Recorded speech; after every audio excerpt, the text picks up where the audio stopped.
il faut accepter de faire des concessions.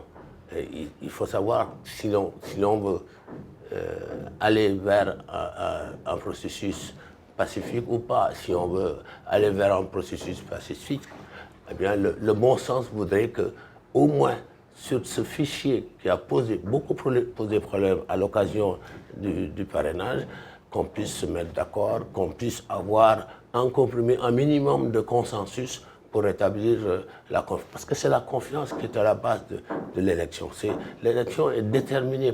Vous pouvez avoir un mauvais texte, mais si les acteurs ont confiance dans ce texte-là, eh bien, vous êtes sûr que vous aurez une élection paisible, une élection pacifique. Mais un contrôle de parrainage, je crois qu'on aurait dû confier cette tâche à une autre structure. Comme la Sénat, par exemple.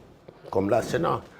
Parce que ce travail qu'on a confié au Conseil constitutionnel et qui est imparfait, parce que le Conseil constitutionnel n'est pas une organisation composée de techniciens, c'est un travail de techniciens.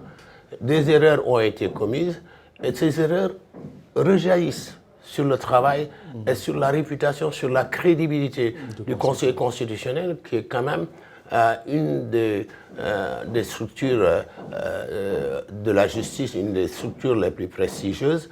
Moi, je trouve ça désolant. Et il y a encore la possibilité de faire un recours.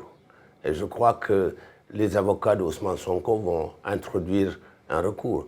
C'est à l'occasion de ce recours-là qu'ils vont vraiment argumenter et le Conseil sera obligé d'examiner au fond cette question-là. Donc, il n'est pas trop tard. Il n'est pas trop tard. Il n'est pas trop tard pour que un changement intervienne, pour que le président Ousmane Sonko puisse être accepté parmi les candidats. Ce n'est pas évident que le Conseil constitutionnel puisse faire ce travail-là. Et puis de toute façon, la loi est assez laconique sur cette question. On nous dit simplement que le candidat doit être exclusivement de nationalité sénégalaise. Qui est chargé de vérifier le caractère exclusif de la nationalité sénégalaise?